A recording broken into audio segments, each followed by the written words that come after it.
Hello everyone, my name is Gajendra Das Sharma and you are watching English, and in this video we are going to talk about ideology, ideological state apparatuses and the concept of interpellation.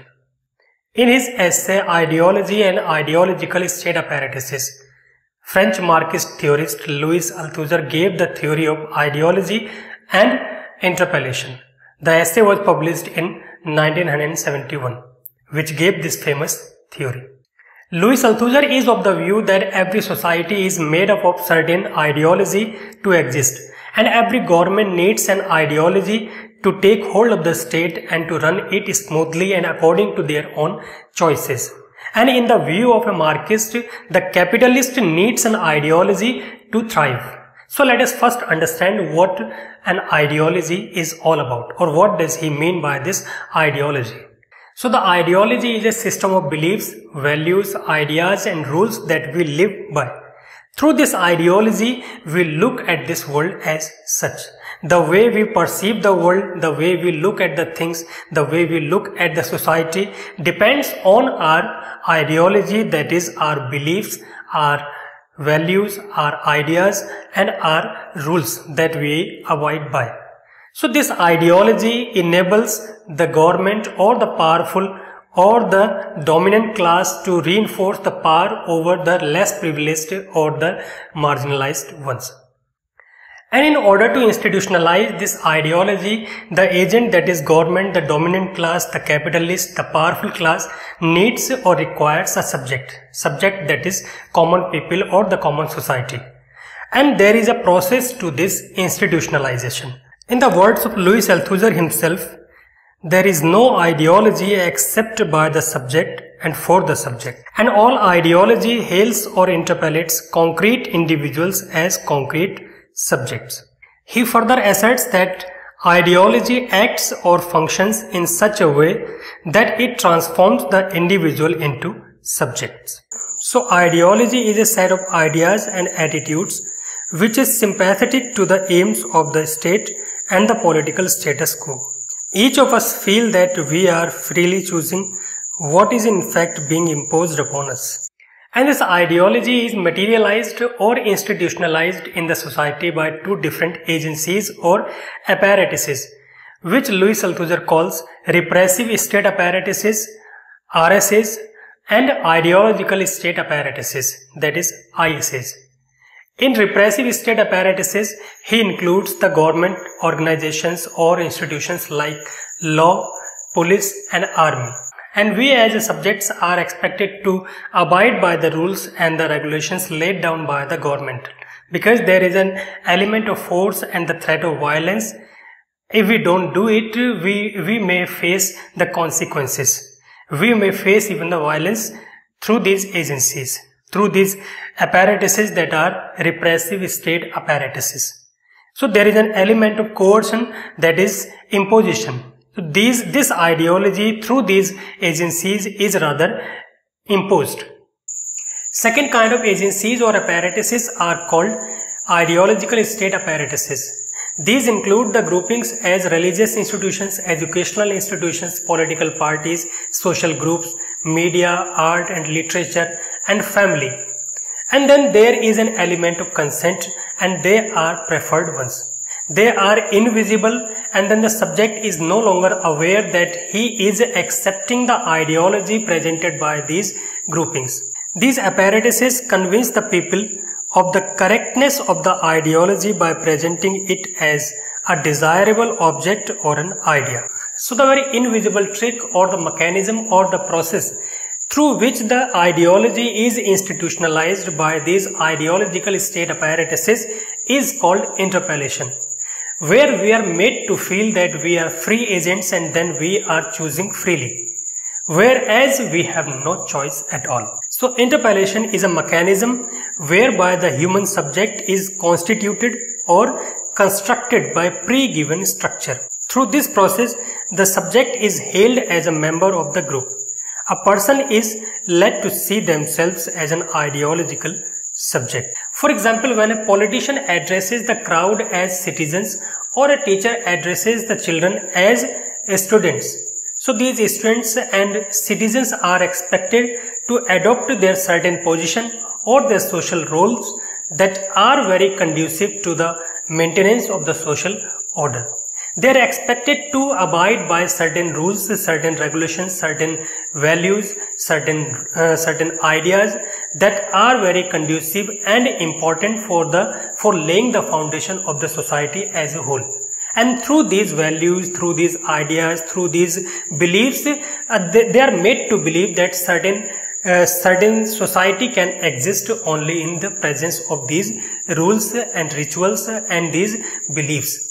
So according to a Marxist's point of view, capitalism thrives on this trick, where the labor class is made to believe that they are free to choose anything they like, where on the other hand, the things are imposed upon them. The capitalist plays the role of a godfather, the father figure, where he takes care of the people. But on the other hand, or in reality, he imposes his ideology so that he makes profit, he exists. Similarly, the very concept of democracy runs on this trick, the interpellation, where the people are made to believe that they are free to choose and they are free to elect their kind of government, whereas the people have no choice. Both the political parties, if they hold the power, they gain the power, behave accordingly. They will work for their own benefit. They will devise the thing, they will devise the ideology, they will institutionalize the beliefs in the society which are conducive to their own existence.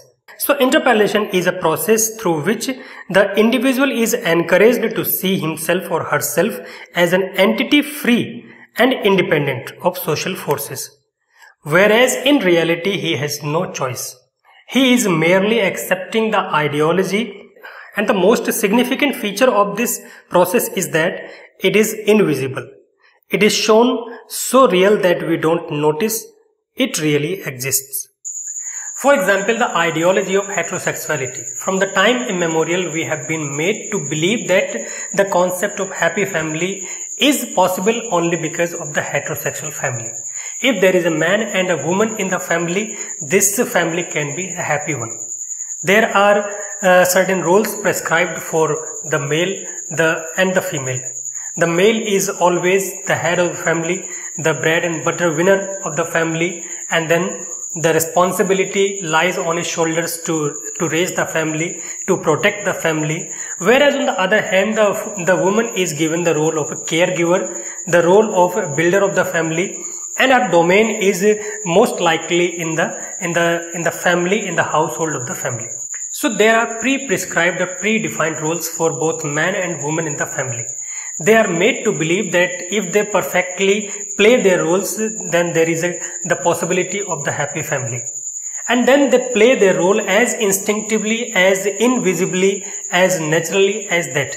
They are not aware, they don't realize that they are playing the roles. They feel that they are made so by God, or they are gendered so. It is their natural role to play in the family in order to run it smoothly, in order to make it happy. There is no concept of homosexual family.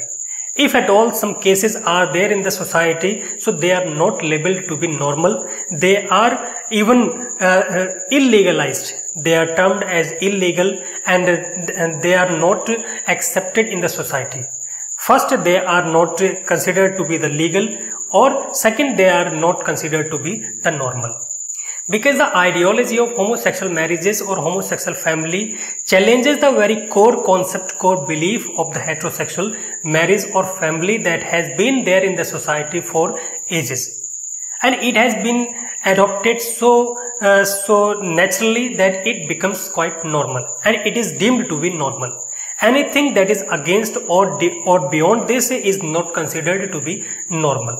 So this idea, this value, this belief is institutionalized in the society by these ideological state apparatuses.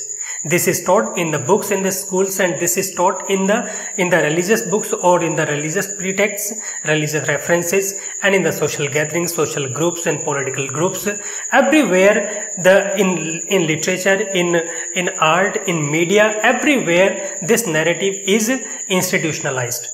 It is so institutionalized that it feels to be common and normal. after certain period of time. It becomes a culture. And similar is the condition with a woman. When she is born, she is labeled to be a girl child, and as such certain do's, certain don'ts are associated with her. She is labeled to be the weaker one, and as such she needs protection, that the society takes the responsibility of protecting her, never letting her to stand on her own feet, never letting her to show her own individuality in her own way. She is expected to behave in certain ways. She is expected to play certain roles as a daughter, as a wife, as a mother, as a grandmother. Means everywhere she is expected to play certain kind of roles. She is expected to wear certain kind of dresses. She is expected to even like certain kind of colors.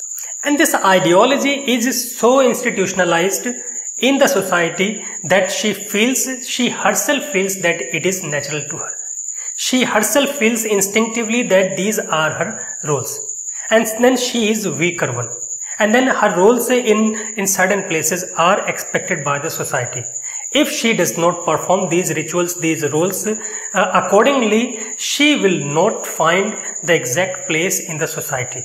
She is made to believe, and then she believes. So this process where she believes these things, this ideology to be as natural as that, to be as instinctive as the blinks of the eye, so this is called interpellation. So when we feel we have chosen the roles ourselves and we are free at the core and it is natural. So this ideology works by naturalizing our constructed roles. The construction of roles through ideology is called interpellation. So we are interpellated everywhere. We are playing roles even without knowing or realizing that we are playing it. We don't realize that this interpellation, this process really exists. We feel it to be the natural one. We feel that we are ever so.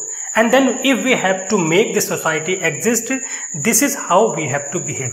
And these are the rules, these are the values we have to abide by. So a man, a woman and children, they play their roles so instinctively, so naturally in order to make this institution of family really exist. So that is all for now. Hopefully this video added something to your existing knowledge of these concepts. We'll return back very soon with yet another video in yet another lecture. Till then, stay tuned, keep learning, stay motivated. Thanks for watching, and do like this video and share it among your friends. And if you have not subscribed to this channel, please don't forget to subscribe it right now. Thank you so much.